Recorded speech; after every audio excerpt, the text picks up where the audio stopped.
La Constitución del municipio andaluz determina que la soberanía recae sobre el municipio. Así lo dice su articulado. En el artículo 1 nos dice: la primera determinación de la soberanía es el municipio. Este se instituye hoy por la plena voluntad de todos sus ciudadanos.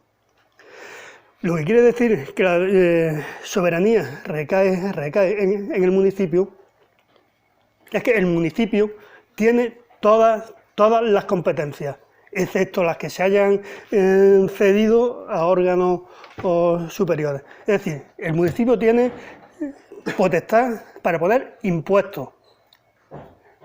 El municipio tiene potestad sobre el territorio, para ordenar el territorio. Tiene potestad sobre las relaciones económicas entre los vecinos, entre trabajadores, entre empresas o entre lo que quiera. Y ninguna autoridad exterior puede decidir sobre las competencias del municipio, porque es el municipio quien detenta la soberanía de los ciudadanos y de las ciudadanas. En el artículo 2 dice: el municipio no recibe su autonomía de ningún poder exterior al de aquellas que le instituyen por este acto. Es decir, la base de la Andalucía libre, la Andalucía que queremos, se basa en la soberanía del municipio. Y nadie fuera del municipio y fuera de la voluntad y del acuerdo ciudadano puede interferir en esas decisiones.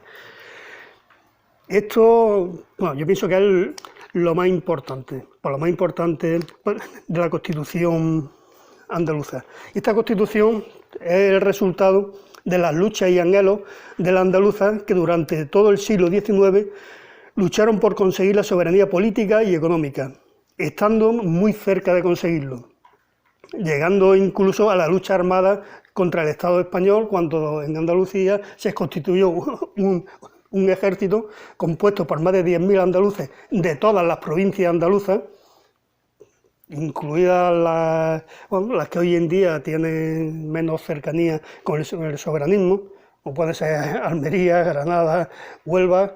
Vamos, y este ejército andaluz se enfrentó al ejército español en Despeñaperros y consiguió que el ejército español huyera como lo que son y como lo que han sido siempre.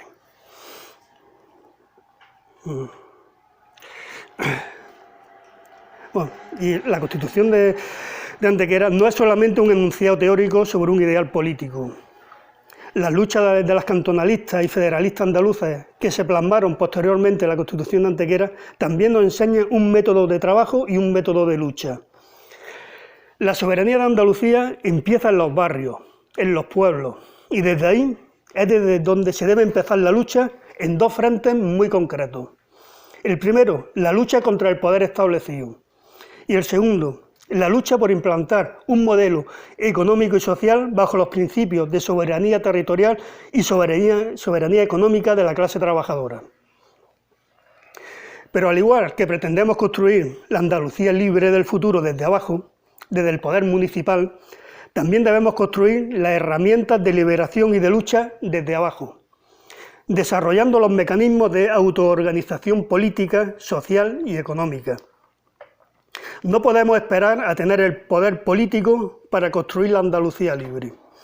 La revolución andaluza empieza ya, en estos mismos momentos y en estos mismos instantes, al mismo tiempo que luchamos por conquistar el poder político. No podemos esperar a tener el poder político para construir el socialismo. Se tiene que hacer al mismo tiempo y tenemos que empezarlo ya. Hace unos meses, en el marco de la jornada antifascista organizada por Nación Andaluza, en este mismo espacio, en el CAP Javier Verdejo, se proyectó la película Revolución y Guerra Civil en España, donde pudimos conocer los debates que se daban entre las organizaciones revolucionarias en Barcelona durante la guerra del 36 contra el fascismo español.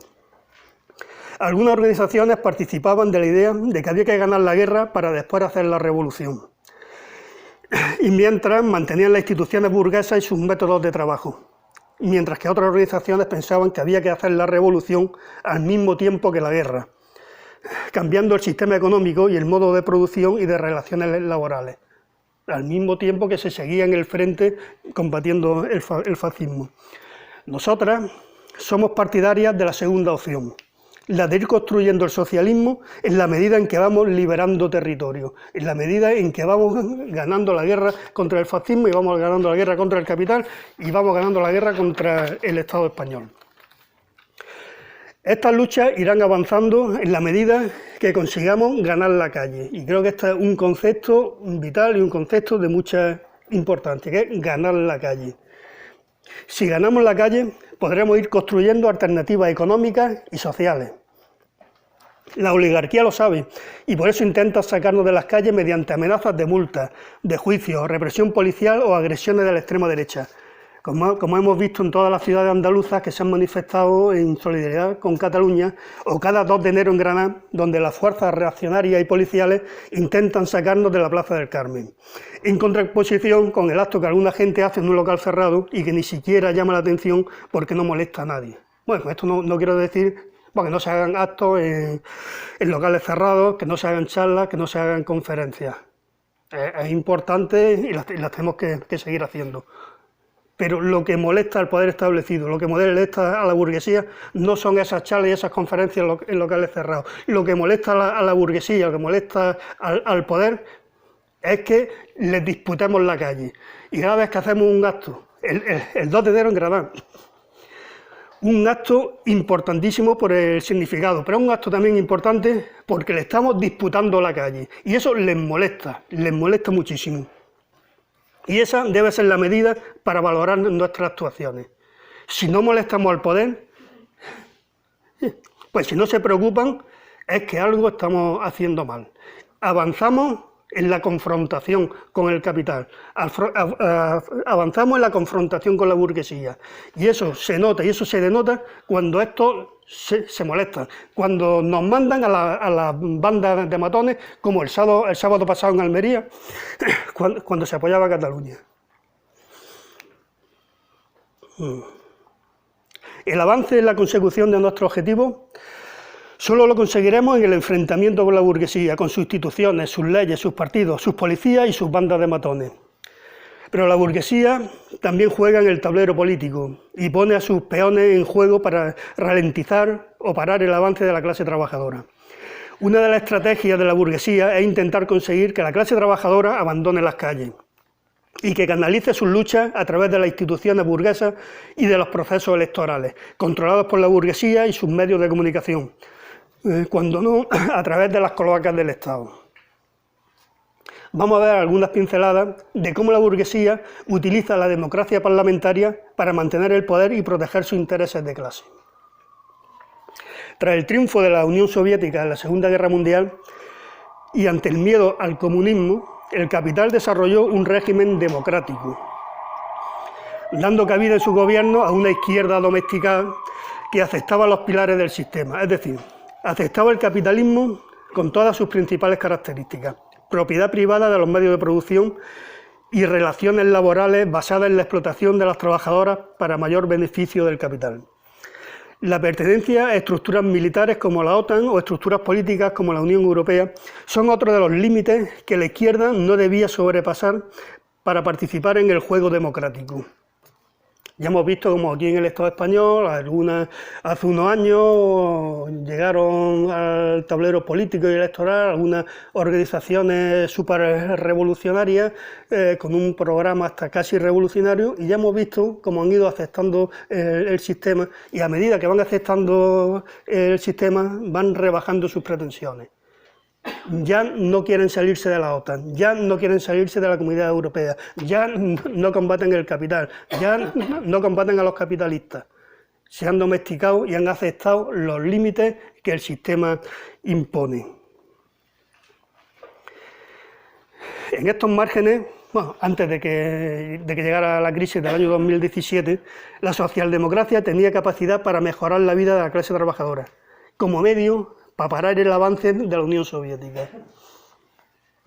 Tras la caída de la Unión Soviética, la llegada de las últimas crisis económicas y la pérdida de beneficio empresarial, la burguesía ha decidido aplicar el coste de la crisis a la clase trabajadora, como medio de mantener su tasa de ganancia.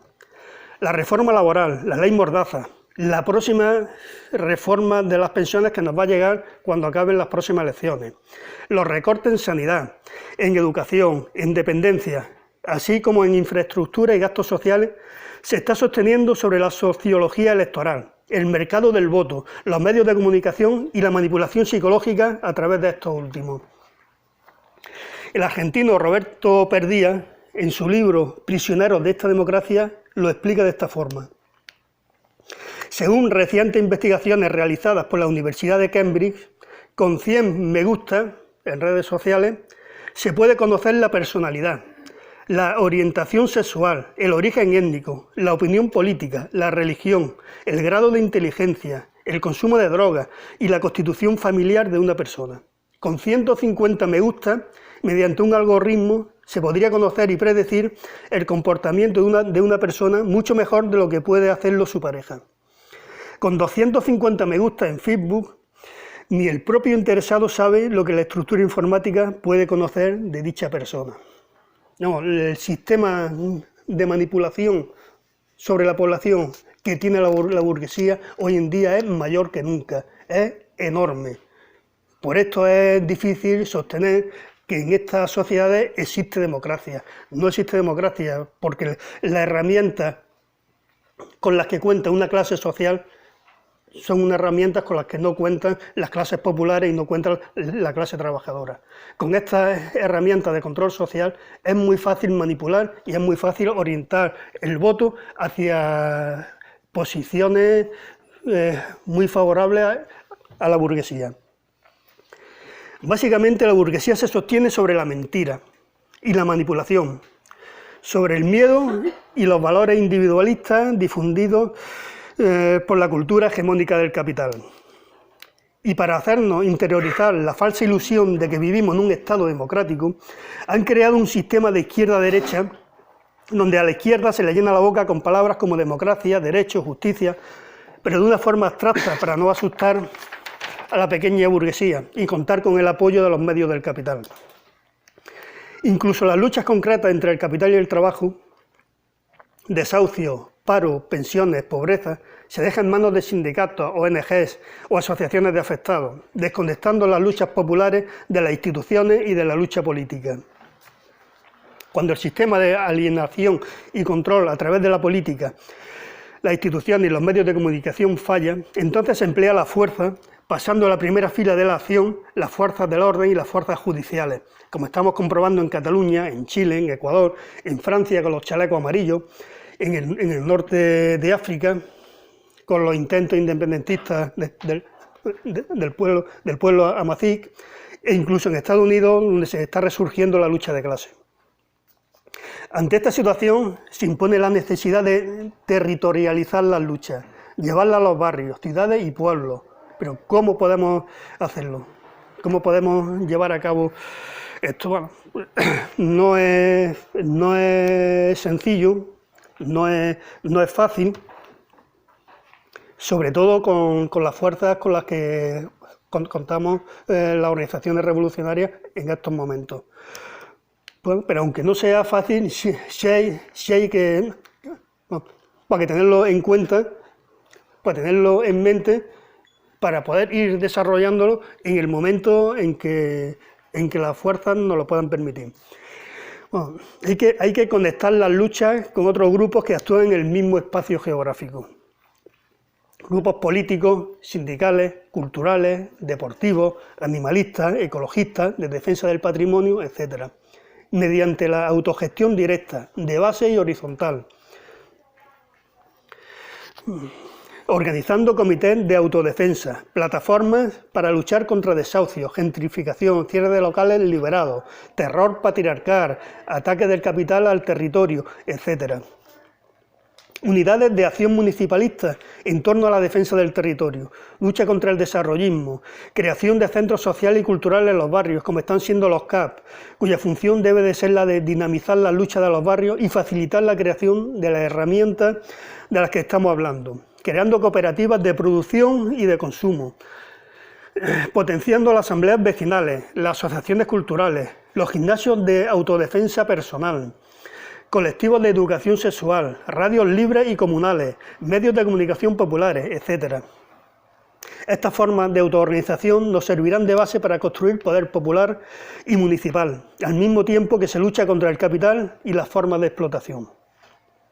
Y ya para resumir y para terminar,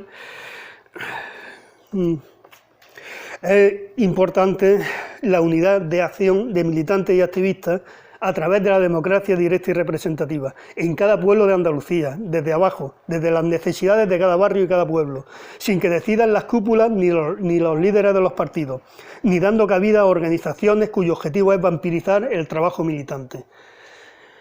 Y lo que quiero decir con esto, yo creo que todos lo tenemos claro y todos sabemos al tipo de organizaciones a las que me estoy refiriendo, a organizaciones que intentan vampirizar el trabajo militante para impulsarlo y para direccionarlo hacia opciones electorales. Y opciones electorales que los que tenemos ya muchos años, ya hemos participado en muchas elecciones, hemos visto muchas elecciones y llegamos a la conclusión de que no sirven para nada, absolutamente para nada. En 40 años de democracia, hoy en día estamos peor que en época de la transición. Incluso con menos derechos sociales, con menos derechos políticos, con menos derechos laborales. Y es importante la comunicación y conexión de todas las luchas. Las luchas contra los desahucios no pueden estar desconectadas de la lucha de los pensionistas. Las luchas de los pensionistas no pueden estar desconectadas de las luchas por los derechos laborales de la clase trabajadora. Tenemos que intentar y tenemos que conseguir conectar todas las luchas para ofrecer un solo frente al capital. Y todo esto lo podemos resumir en una sola frase, que es la frase con la que comenzaba: tomar la calle. Es lo fundamental, es lo básico, es que empecemos ya, o que continuamos a la medida de nuestras fuerzas dando la batalla al capital en la calle, que es donde más le molesta. Como estamos viendo estos días en Cataluña, como le estamos viendo en Chile, que cuando el pueblo chileno se ha lanzado a la calle, el gobierno chileno, que es un caso muy similar a lo que ocurre en España, que es un gobierno heredero de la dictadura de Pinochet, al igual que los herederos de la dictadura franquista en España, cuando se ponen nerviosos porque el pueblo toma las calles, les mandan al ejército y les mandan a las bandas de asesinos.